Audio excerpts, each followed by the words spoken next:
Merhaba. Bildiğiniz gibi geçen ay Cumhuriyetimizin 100. yılını kutladık. Artık ülkemiz 100 yaşında gencecik bir çınar. Biz de onlara layık olmak için özellikle finansal bağımsızlık konusunda çalışmaya devam edeceğiz. Şimdiki konumuz borçlar ve borç azaltma stratejileri. Bildiğiniz gibi ülkenin de kişilerin de en büyük bağımlılıkları borçlarıdır. Eğer borçları konusunda yeterince kontrol sahibi olabilirse finansal bağımsızlık için gereken en temeli halletmiş olur. Ve böylece de bağımsız ülkelere ve bağımsız insanlar kimse hayatlarına müdahale edemez. Borç ödeme konusunda size 2 tane yöntem önerebilirim. Genel olarak ben ikinci yöntemi tercih ediyorum ama ilk yönteminde uygun olduğu tip danışanlar mutlaka var. İlk yöntemde danışanlarıma bir tablo veriyorum. Bu tabloda bütün borçlarını sıralamalarını istiyorum. Bu borcun cinsini, tutarını ve faiz oranını sıralıyor. İlk yöntemde birlikte oturup en düşük bakiyeli borcuna bakıyoruz. Ve yaptığımız harcama planlarının içerisinde bu düşük bakiyeli borcu ödemek üzerine bir plan geliştiriyoruz. Yani düşük bakiyeli borcun olabildiğince tamamını kapatmaya çalışıyoruz. Kalanını da diğer borçların minimumlarını ödeyecek şekilde ayarlıyoruz. Bu güzel bir yöntem. Şu bakımdan güzel bir yöntem. Burada kişi her ödediği borcun sonunda bir galibiyet ve mutluluk hissi duyuyor. Bu da onu borcu ödeme konusunda motive tutuyor. Genelde başarı hikayelerine ve ödüllere göre hareket eden bireyler, psikolojik yapıları bu konuda motive olan bireylerde bu gerçekten işe yarıyor. Onların finansal anlamda geleceğe yönelik özgüvenlerini arttırmada ciddi faydalar sağlıyor. Ama benim istediğim aslında bu değil. Özellikle erken emeklilik ve finansal bağımsızlık takıntısı olan ben daha fazla parayı borca kaçırmanın karşısındayım. Burada şöyle yapıyoruz. Yine elimize aynı tabloyu alıyoruz. Bu sefer bakiyelerdense faiz oranlarını sıralıyoruz. Buradaki temel motivasyonumuz şu: hızlıca yüksek faizli borçlarımızdan kurtulmak, onun yerine getirisi daha yüksek birikimler ve yatırımlar yapmaktır. Bu aslında çok zor değil anlaması. Bu aslında bildiğiniz bir sayı oyunu. Burada birikim yapmak, o birikimden beklediğiniz getiriyi hesaplıyorsunuz. Getiriyi oransal olarak da yazabilirsiniz. Aynı zamanda borçlarınızı ve faizlerini yazıyorsunuz ve karşılaştırıyorsunuz.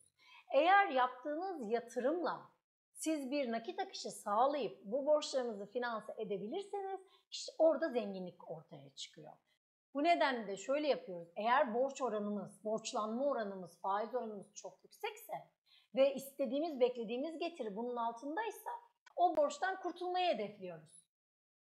Ya bu aslında çok böyle düşündüğünüz kadar komplike, karışık bir olay değil. Bildiğiniz bir sayı oyunu. Yaptığımız şey oranları kıyaslamak. Bir yerde yaptığımız yatırımlardan beklediğimiz bir oran var, bir getiri oranı var. Bir yerde de aldığımız borçlarda ödeyeceğimiz bir faiz oranı var. Bunları kıyaslıyoruz ve buna göre önceliklendiriyoruz.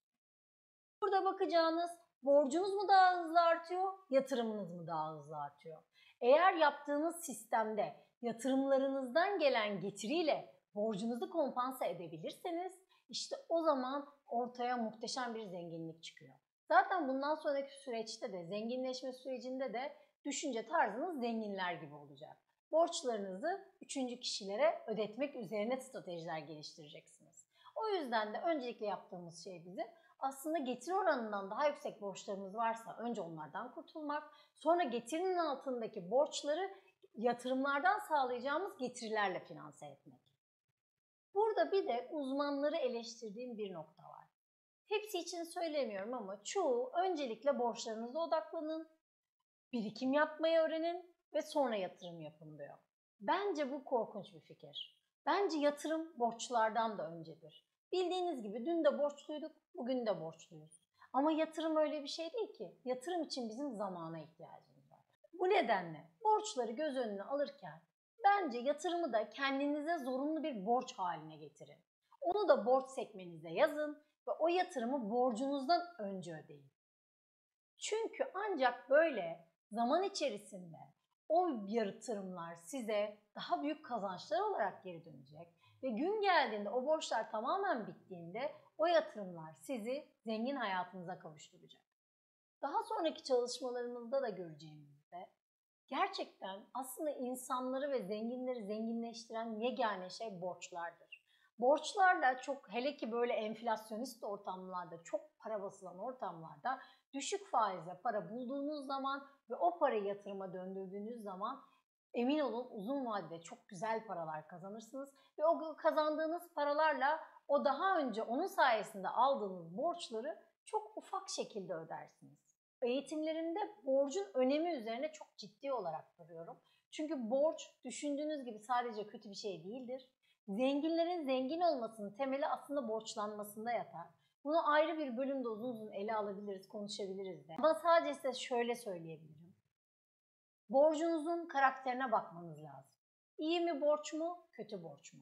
Eğer siz enflasyon ortamında düşük faizle bir borç alıyorsanız ve o borcu yatırıma veriyorsanız, o yatırımın bir kısmıyla da borcunuzu finanse edebilecek haldeyseniz bu muhteşem bir borçtur ve böyle borç sizi zengin eder. Ama aldığınız borç kredi kartı borcuysa, günlük faiz işletiyorsa, üstüne işletim ücretleri ve masrafları varsa, üstüne üstlük sizi parasal anlamda kontrolünüzün dışına çıkaracak kadar güçlü bir kalemse bu borçtan uzak durmanız lazım. Bu sizi fakirleştiren borçtur. Bunu da ayrı bir gün uzun uzun konuşuruz. Şimdi söyleyeceklerim bu kadar. Dediğim gibi borçlarınıza sahip çıkın, borçlarınızı anlayın, unutmayın. Para sorunları görünür sorunlardır. Bunların üstesinden geldiğinizde tek kazanacağınız şey kendi zenginliğiniz.